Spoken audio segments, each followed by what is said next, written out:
बंगाल के अंदर एक बहादुर पैदा हो गया। उस बहादुर ने ब्रिटिश साम्राज्य को चुनौती दी। ब्रिटिश साम्राज्य को चुनौती देते हुए पूरी दुनिया का भ्रमण किया। जहां जहां उसे भारत के लिए मदद मिल सकती थी वो मदद ली उसने।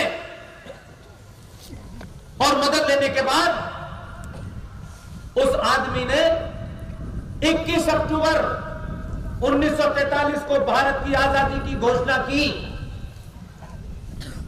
करेंसी चलाई, पोस्टल स्टैंप चलाया और दुनिया के 11 देशों ने मान्यता दी।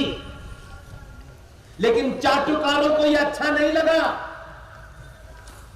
तो चाटुकार उसके खिलाफ लामबंद हो गए, जैसे आजकल दिल्ली वाले के खिलाफ हो जाते हैं।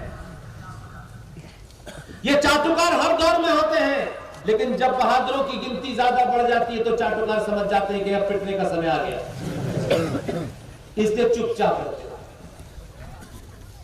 उन लोगों ने सुभाष चंद्र बोस को किस तरीके से एक झूठा खेल बना करके कहा कि उनकी तो मौत हो गई, एक जहाज की दुर्घटना में मौत हो गई और पूरी कहानी कर दी। और उस आदमी के ऊपर कई समझौते कर लिए और उन समझौतों में यह भी कहा अपने आकाओं से कि जब भी वो पकड़े जाएंगे जिंदा या मुर्दा आपको सौंप दिए जाएंगे। लेकिन दो घटनाएं हैं संयुक्त भारत की। एक आदमी अपने बल पर, अपने पुरुषार्थ पर पूरी दुनिया में घूमता है, घूम करके भारत की आजादी की घोषणा करता है। जब यहां ब्रिटेन की हुकूमत थी, 11 देशों ने मान्यता दी, लेकिन एक फूल वाले चाटुकार की कहानी सुनिए। 1946 में दुनिया का सबसे जाहिल आदमी जो मक्का में 1888 में पैदा हुआ था, 1902 में भारत आया। न स्कूल गया, न मदरसे गया, न कॉलेज गया, न यूनिवर्सिटी गया, लेकिन भारत का पहला शिक्षा मंत्री बना। उसकी क्वालिफिकेशन ये थी। 1946 में कांग्रेस का अध्यक्ष था वो। गांधी जी ने कहा कि नया अध्यक्ष चुना जाना है, इसलिए आप इस्तीफा दे दीजिए। उसने इस्तीफा दे दिया और देश की 15 प्रांतीय असेंबलियों से गुप्त मतदान के तहत यह कहा गया कि आप अपने प्रांत से एक वोट भेजें कि कांग्रेस पार्टी का अध्यक्ष कौन होगा। पट्टाभी सीतारमण, सरदार पटेल, आचार्य कृपलानी, ये 3 नाम थे। फूल वाले चचा का तो नाम ही नहीं था। लेकिन क्यों? क्योंकि बीच में एक पुल था। जो कोट पहन के आए थे इंग्लैंड से, कहानी गढ़ी गई उनके लिए कि उनको, क्योंकि वो हिंदुस्तानी थे, से ट्रेन से फेंक दिया गया। फिल्म देखी आपने? वैसी एक कहानी गढ़ी गई। यहां आए, उन्होंने कोट उतार के खूंटी पर टांग दिया, पैंट टांग दी, करोटी पहन के घूम रहे। उन्हें भारतीयों से जोड़ना था, अपने आप को दिखाना था मैं त्यागी हूं। उन्होंने फिर घपला किया और घपला करके कहा कि इसमें नेहरू का नाम नहीं।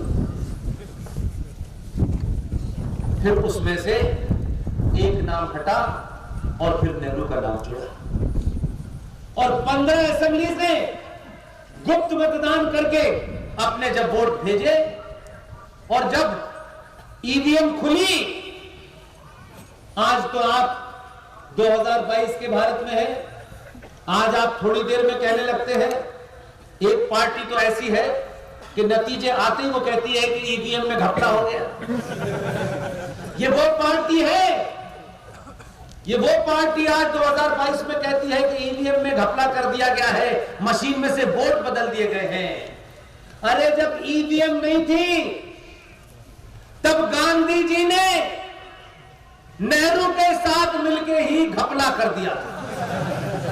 15 वोट खुले, 15 में से 12 वोट सरदार पटेल को मिले,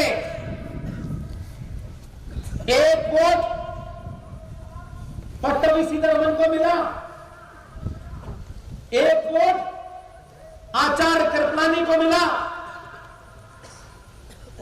और 1 वोट किसे मिला पता नहीं। लेकिन इतना सच था, नेहरू को 1 भी वोट नहीं मिला था। आप दुर्भाग्य देखिए, विडंबना देखिए, हमने ऐसे ऐसे झूठे मक्कारों को इस देश में महान, महात्मा, विजनरी, दूरदृष्टि, ऐसे ऐसे हमने उनको बड़े बड़े सर्टिफिकेट दिए। आपको ताज्जुब होगा, जिनका चरित्र होता है, जिनको अपने आत्मबल पे विश्वास होता है, वो दलालों के सामने झुकते नहीं है। इस घपले में, इस पूरे घोटाले में अगर कोई सबसे बड़ा दोषी है तो मोहनदास करमचंद गांधी। तथ्यों पे कह रहा हूं ये बात। ये पूरी घटना, उस पेटी को खोलना, उस पेटी में से वोटों का निकलना, उस पूरी प्रक्रिया में सीधे हाथ पे गांधी, उल्टे हाथ पे पटेल, सामने नेहरू, ये ऐसे ही व्यवस्था में बैठे हुए थे। उस पूरी व्यवस्था का वर्णन किसी तीसरे पत्रकार ने नहीं किया, किसी चौथे आदमी ने कहानी सुन के नहीं किया। आचार्य जेबी कृपलानी जो उस समय कार्यकारी अध्यक्ष बनाए गए थे, उन्होंने इस किस्से को लिखा है। लेकिन चाटुकारों ने कहा कि जेबी कृपलानी की किताब अगर आ गई तो बच्चा बच्चा घर में घुस के मारेगा, किताब ही गायब कर दी। लेकिन हम जैसे पागल भी इस देश में पैदा होने थे।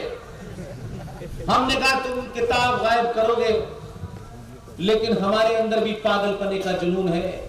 हमने भी किताब कहीं से भूल ली, एक ही बची थी, एक ही ढूंढ ली। उन्होंने कहा नहीं दूंगा, कोई चिंता नहीं। हमने कहा 2 घंटे के लिए दे दो। 1300 रुपए की फोटो स्टेट कराई और फिर उसके बाद में चिल्लाना शुरू किया। तो अब चुपचाप मार्केट में अवेलेबल हो गई है। उन्होंने कहा अब तो पोल खुली गई है, अब क्या है। उसमें जेबी कृपलानी ने पूरा किस्सा लिखा है कि कैसे सरदार पटेल के साथ गांधी जी ने जघन्य अपराध किया। जेबी कृपलानी खुद मौजूद थे, सारी प्रक्रिया उनकी देखरेख में हो रही थी। उन्होंने अपनी किताब जिसका नाम है Gandhi, his life and thought, page number 248, 248, 249 और 250 पे ये पूरी घटना का वर्णन किया है। ये किसी आरएसएस और बीजेपी वाले ने कोई झूठी किताब नहीं लिखी है। जब वो रिजल्ट निकला और जेबी कृपलानी ने बताया गांधी को, तो गांधी नेहरू की तरफ देख के बोले कि नेहरू, तुम्हें 15 में से 1 भी वोट नहीं मिला। और कुछ बच्चे बड़े बेशर्म होते हैं। अगर आंखों में शर्म हो और इतनी बड़ी बात हो गई हो, तो जिनकी आंखों में पानी होता है वो उठ के चले जाते हैं। वो बेशर्म वहीं बैठा। और गांधी जी ने पर्ची लिखी, जेबी कृपलानी जी को दी और कहा कि सरदार पटेल को दे दो। जेबी कृपलानी ने पढ़ी, वो खुद लिख रहे हैं कि मुझे ताज्जुब हुआ, लेकिन गांधी जी ने कहा इसलिए सरदार पटेल को। सरदार पटेल ने जब पर्ची खोली तो उनके माथे पे बल थे, वो नाराजगी की मुद्रा में थे। लेकिन बड़े लोगों का बड़ा कद होता है, छुट भैया लोग पदों के पीछे भागते हैं। उस पर्ची पे लिखा था, सरदार पटेल तुम अपना नाम वापस ले लो। ये उनका चरित्र है जिन्हें हम इस देश में फादर कहते हैं। हमने तो उन्हें अपना बाप माना नहीं, क्योंकि हमारे यहां हमारी परंपरा में, हमारी जो परंपरा है, जो हमारी आस्थाएं हैं, जो हमारे सरोकार हैं उसमें दो ही बातें हैं। मां दुनिया का सबसे बड़ा सच है। वो कितनी अमीर है कितनी गरीब है यह महत्व नहीं रखता। दुनिया की जो भी मां होगी वो जन्म देने से पहले 9 महीने तक पेट में अपने बच्चे को रखती है। इसमें ऐसा नहीं होगा कि अंग्रेजी बोलने वाले कहीं और रखते हैं, ज्यादा पढ़ने के बाद कुछ और। ये तथ्य कभी नहीं बदल सकता जब तक ये दुनिया है, जब तक ये मानवता है। लेकिन इसमें एक दूसरा खंड है। वही मां जिस बच्चे को जन्म देती है, जन्म देने के बाद वो बच्चा जब अपनी आंखें खोलने लगता है, यह हमारी संस्कृति की ताकत है। जिस बच्चे को उसने जन्म दिया होता है, जब उसकी थोड़ी सी आंखें खुलने लगती है, वो मां जिस पुरुष की तरफ इशारा करके बता देती है कि बेटा ये तेरा पिता है, ये हमारा संस्कार है कि हमने जीवन भर उस मां से सर्टिफिकेट नहीं मांगा। जिसको बता दिया वो हमारे विश्वास की पराकाष्ठा है। हमने सुना है भारतीय राजनीति में एक पैदा हुआ है जो हर बात का प्रमाण पत्र मांगता है। सर्जिकल स्ट्राइक हुए, बताओ प्रमाण दो। अगर उसका बस चले तो मां से पूछ ले कि मेरा बाप सच में यही है।